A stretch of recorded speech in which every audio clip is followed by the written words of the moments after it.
Welcome to Professor Game Podcast, where we interview successful practitioners of games, gamification, and game thinking who brings the best of their experiences to get ideas, insights, and inspiration that help us in the process of getting the students to learn what we teach. And I'm Rob Alvarez. I teach and work at IE Business School in Madrid, where we create interactive and engaging learning materials. Want to know more? Go to professorgame.com/subscribe, start on our email list, and ask me anything. Engagers, today we have Jasmin. But Jasmin, before we introduce you, can you let us know if you are prepared to engage? Yes, I am. Let's do this. Let's go. Because Jasmin Karatas is today with us here for many reasons, among others because she is on a quest to lead gamification and behavioral design to success for businesses and entrepreneurs alike. She built up and leads the Gamification Chapter within Accenture Interactive, and she gives lectures to students. She holds international talks and workshops.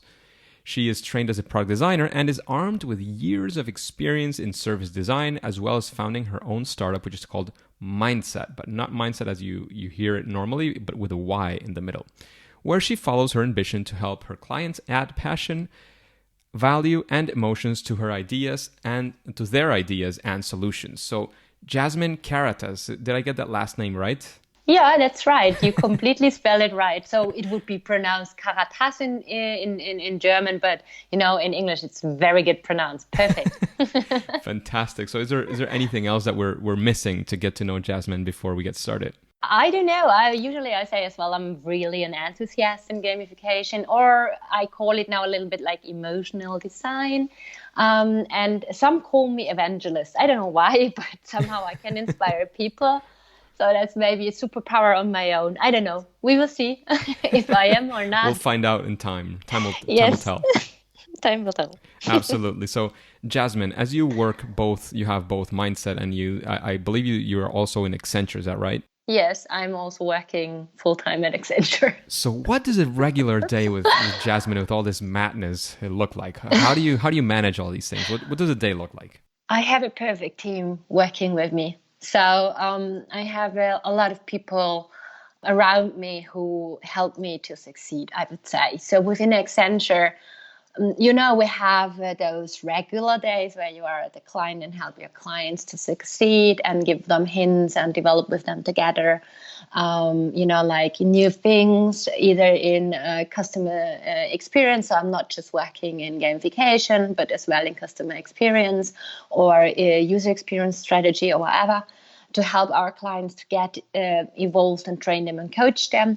But as well, I have a team, a very small one of 3 people with me who are doing gamification and innovation and try to combine that to sometimes develop like loyalty apps or other kind of experiences. And actually, they are the blast. I mean, they developed as well a wonderful escape game, which is dedicated to leadership. And it is now played by more, I think, than 4,000 internal people and more than 500 external people. With external, I mean clients. With internal, I mean Accenture people, to train them in first what it needs to work together on those things. But it's in a game context, and it's slightly then later gamified in the workshops. And with Mindset, it's more about a gamified way of doing co-creation. So it's a card. It's a card game, and it's a step-by-step method in which you create emotional ideas in 30 minutes. Everybody can do so. So that's kind of a normal day kind of looking. So when I have free time, I try to do as much as I can for Mindset and write media blogs or give, like talks on Fridays where we do ideation sessions in German, unfortunately, because my English is not very good. It's actually very good. I mean, I've and this is not unique from you. I've heard this from many German colleagues I have that they say, "Oh, my English is terrible," and I say, "Well, it sounds. I mean, I'm not a native speaker either, but it sounds great." Yeah, thanks very much. Yeah, I do my best. So wherever or whenever I have some phrases which others may don't understand, bear with me. It's not my mother tongue. And one curious thing I've heard, I don't know German at all, is that the German language has combining of two words to make a new word, and that happens often. Is that right? Yes, yes, yes, yes. We have very, very, very long words, which does not combine one word. You combine multiple words, and it gives a completely new word. So it's like a Schifffahrtsverein or something like that. So it's like a shipping company, not shipping company, shipping. I don't know how to say it now in English. I forgot the words. It's fine. It's fine. So, Jasmin, now that we know who you are, what you do, what does your day look like, we wanted to go deeper into the subjects that we are always with our guests, because there's something that we always take a lot of interest in, and because of the learning that we can get from that, and it's the stories of failure or fails, first attempts in learning. So, can you tell us a story of a time that you were, either in Accenture or in Mindset or in any of your private practice, at any point trying to do something with a client or for yourself or for whatever you were trying to create, and at least initially it didn't go as you expected, and how did you, either fix it or move on, and what did you learn from that experience? Yeah, it's I love that question, because usually when we are with our clients and they have these wonderful ideas, but then they're not going. They don't want to risk it. They have wonderful idea and they know that could be something which could be working out great, but then they hold themselves back and say, "Okay, I didn't know. I didn't know." So we had wonderful kind of gamification concepts with them together, and it was not about money. It was just that they were like, "Oh, I didn't know if it would work out." So a lot of time as well with mindset. So we're doing it differently there, which I enjoy very much. We just do and try it. So we're starting doing, and then we see, like in very small, how we can develop it further. And sometimes with my client, we can't find a point where it's so small that they risk it, I would say, to go further, because they think they need to do the complete stuff at one time, which is not true. So it's like, this is the thing which is usually a big failure from my side. And so we learned May to give them something they can experience, like this leadership escape game, that they understand, okay, the power of play and game, so that they continue on this journey. Because they Fantastic. can. Is there, do you have any, I don't know, any particular experience that you can, of course, that you can't share, because I know there's also the NDAs and so on. So as many details as you can share of one of those experiences when, the client either pushed back or completely ended the project, and what did you learn from that especially? So actually what we learned from that, pushing that back, is that, and it's very interesting in consulting, because they want to have a product, but at the other end, they wanted to customize that product very boldly. So the thing is that you need to openly talk with your clients what's feasible and what's not at the beginning, and may stand your ground and help them to really find out what it is and what not. And often it's maybe not solved with gamification, because sometimes they think it's the holy grail, and then they want not to go the whole journey. So what we learned out is either to do, a concept, kind of a product feeling, that they understand, okay, that's what I get, that it feels like a product. But it can be a workshop, it can be a process, it can be whatever, but it must feel like a product, or it needs to feel like a product.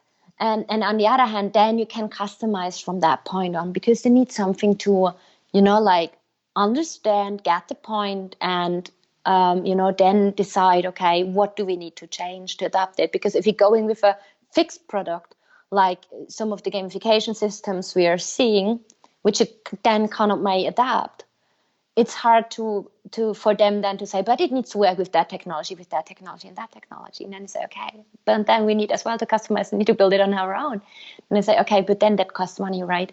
So this is kind of building something. So keeping it short, I try to rephrase, is like you make we call it a white paper out of what you learned. Like it should feel like a real product.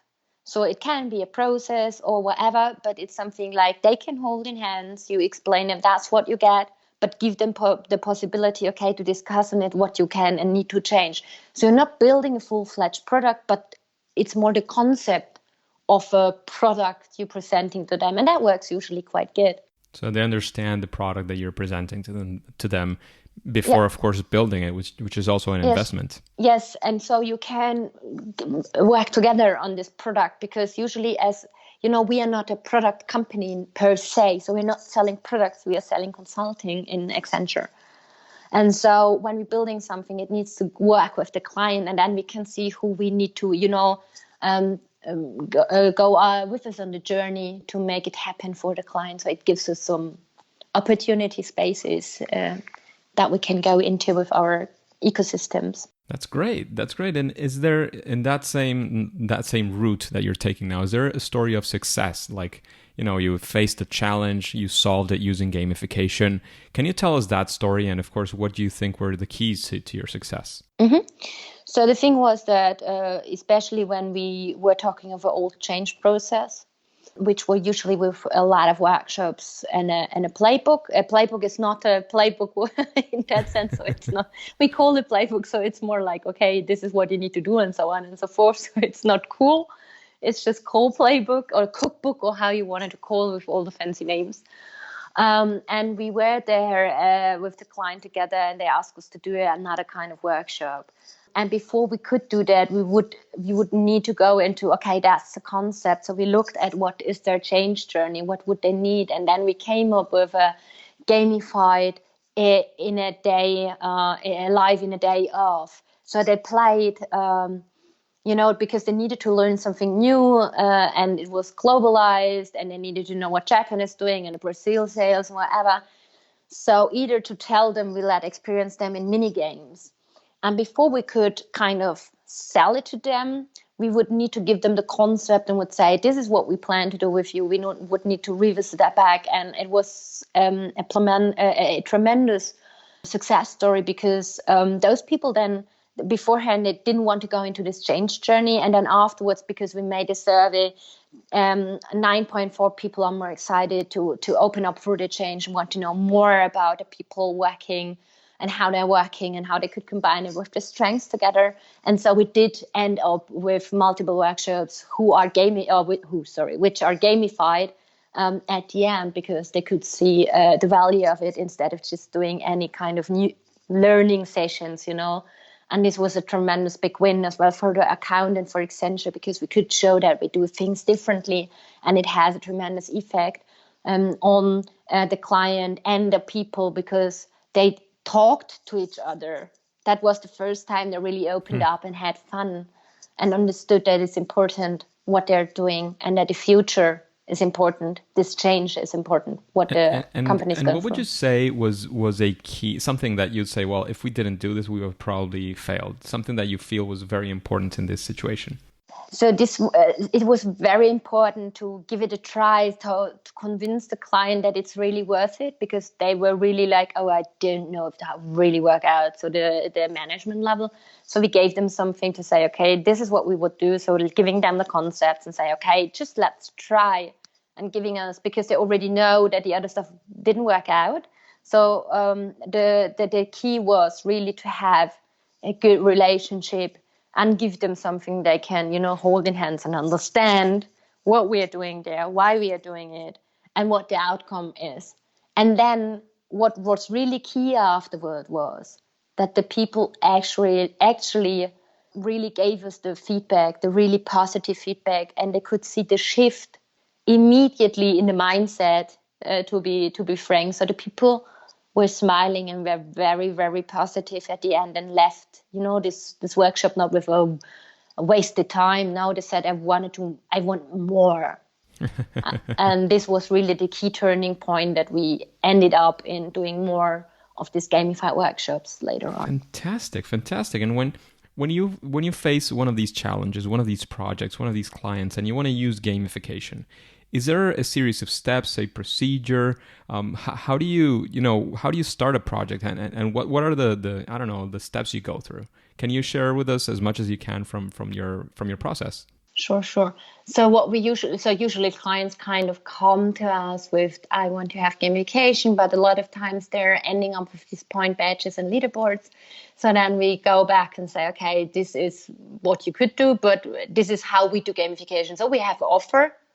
and we call it offering. It is not about numbers and prices, so how much it costs and that stuff. That comes at the other point. It's more how we are doing it and how our concepts are called. So then we clustered our concepts. That means what is employee facing, what is for them client facing. So that means the customers of our clients.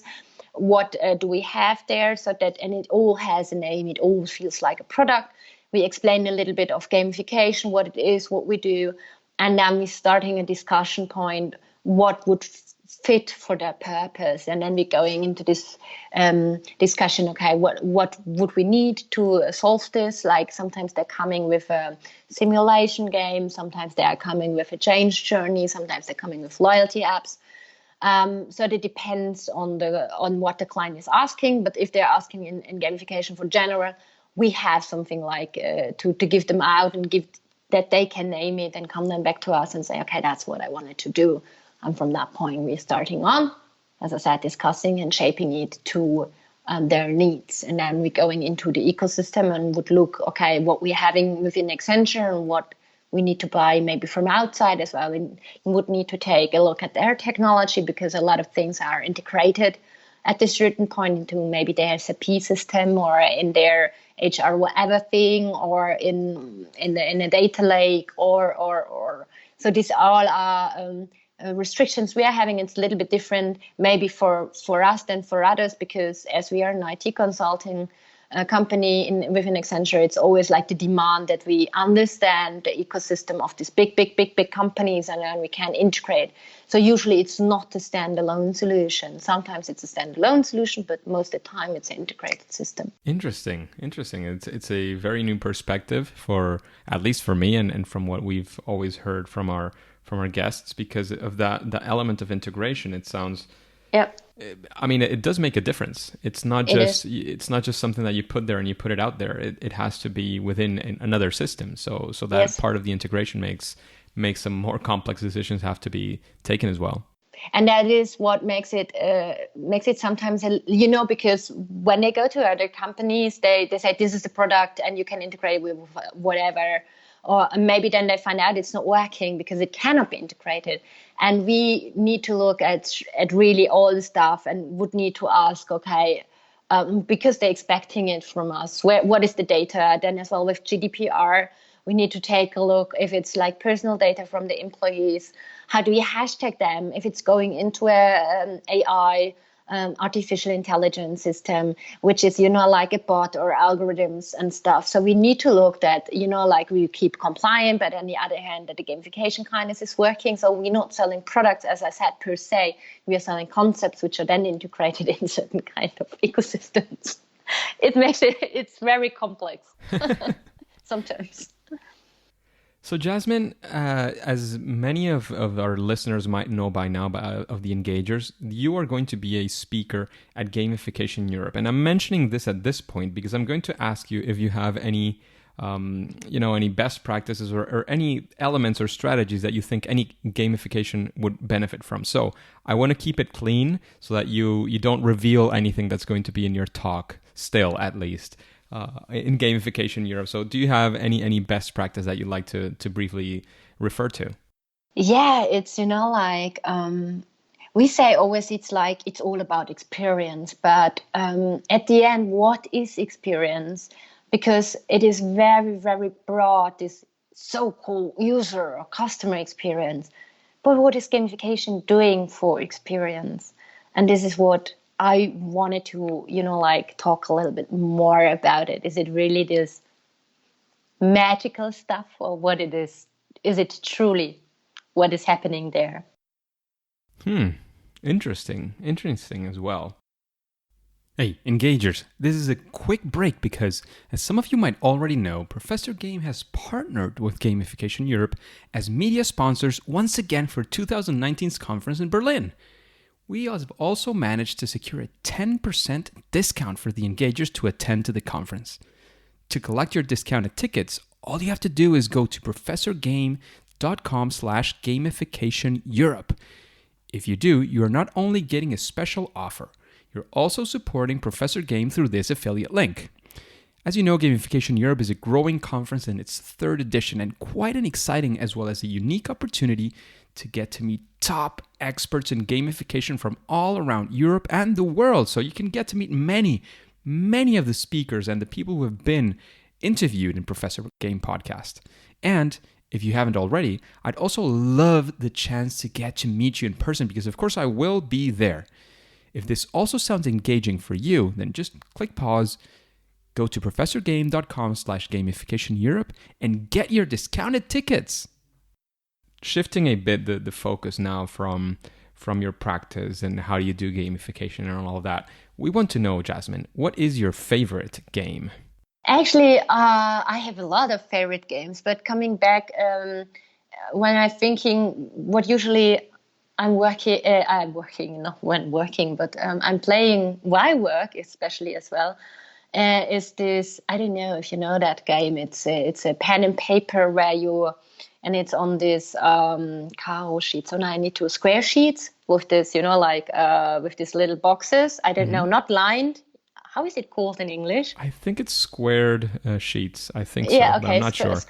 Square sheets, and I played it in school and that stuff. So when you the ones that are used especially for math, usually, right? Yes. Yeah. And so you're making a room, and then you need to cross out. You make lines, and then when you closed, those squares 4 at least, then you can make points, and you play it usually together. You claim your spot. Yes, and this is kind of, it works wherever, and this is what I really enjoy because it was one of my favorite games. But I love as well to play digital games. But this, I cannot say which is my favorite because a lot of them are my favorite. So it would be hard to say, to be honest. But yeah, I like Easy and Lean. That one sounds good, and it's as well something that you can basically play anywhere, almost any time. You only need that sheet. Yes. Or to create it yourself with a pen, with a pencil probably, and then use a pen.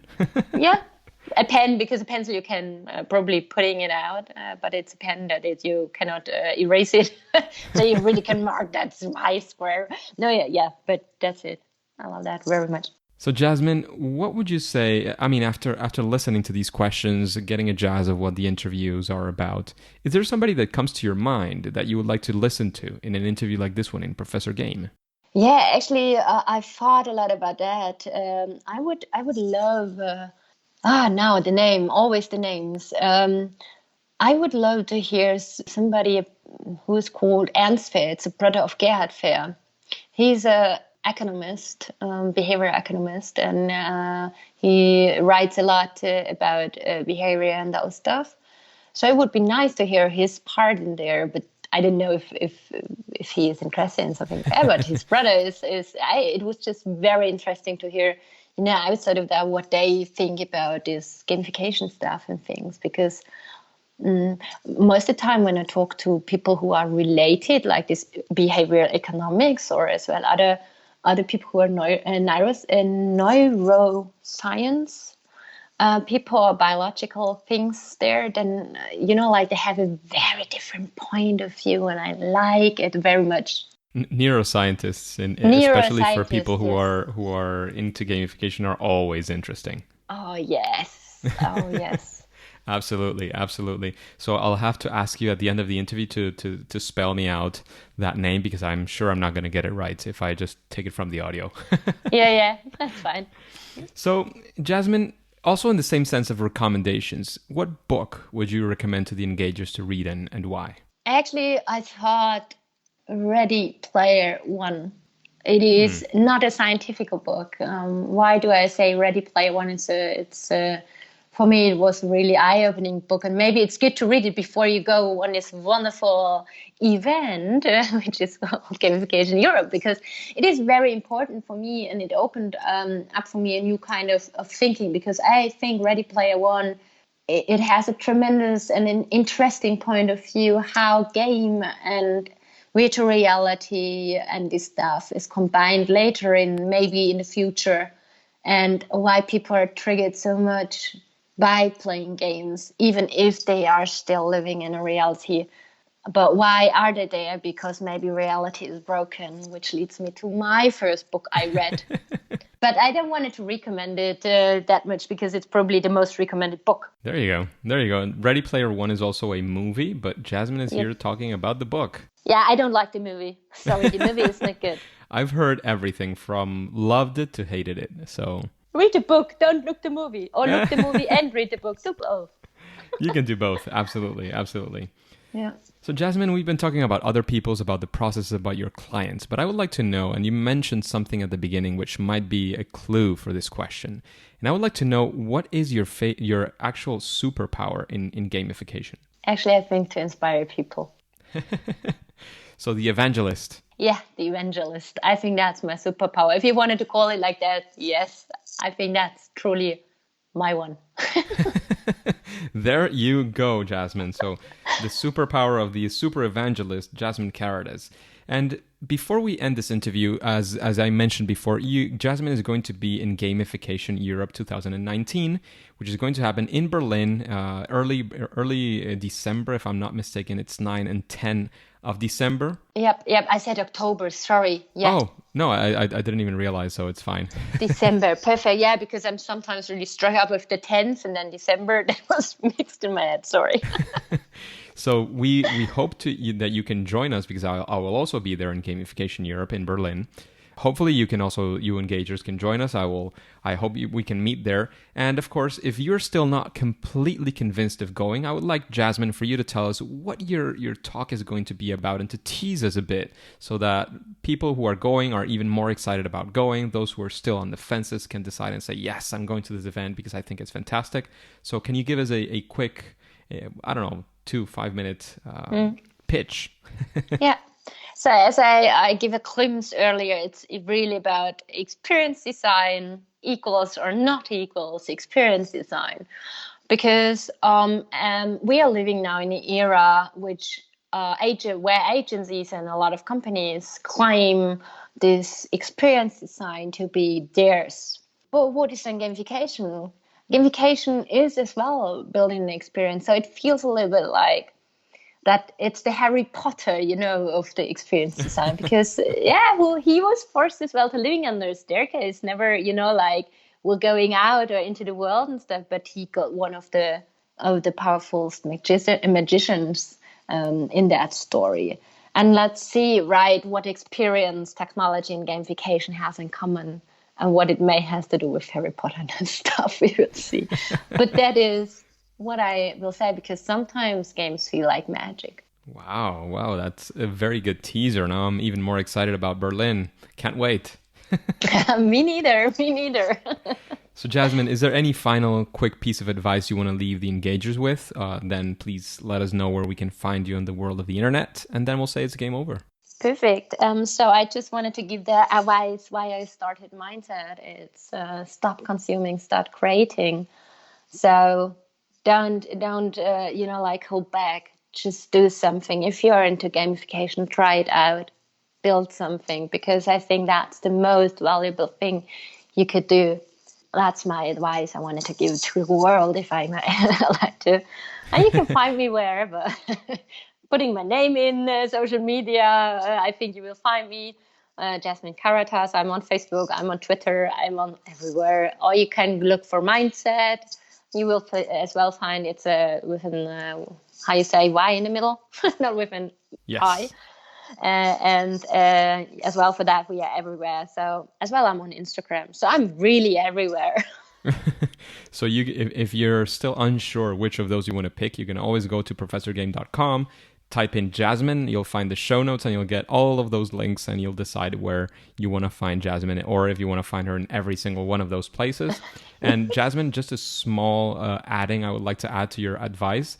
I wouldn't say stop consuming, but I would say you can continue to consume content and ideas and new ideas, but also start creating, because that's the fault that many of us might fall into, which is just being there and feeling that we were waiting for the perfect moment to get started and to have all of the information and have it all figured out before we get started. And actually the only way to get it figured out is to actually start doing, as Jasmin was saying. So completely agree with your advice, and I would add that small thing of keep consuming and getting inspiration as well wherever you can and want. Yes, wonderful. Thank you very much. And thank you for the interview. And I really enjoyed it. Thank you. Thanks a lot, Jasmin. Thank you for coming with us, giving us all of this experience, all of this advice. But for now, for today, it's time to say that it's game over. Wonderful. Hey, Engagers, thank you for listening to Professor Game Podcast. And if you want more details of this interview with Jasmin, all you have to do is go to professorgame.com/podcast/098 because this is episode 98. There you can also subscribe, and that way we can be in contact and you will have exclusive access to opportunities that Professor Game will have for you. In fact, if you're even considering to go to Gamification Europe in Berlin this December in 2019, the Engagers get special treatment. You can go directly to professorgame.com/gamificationeurope and get a 10% discount. See you there.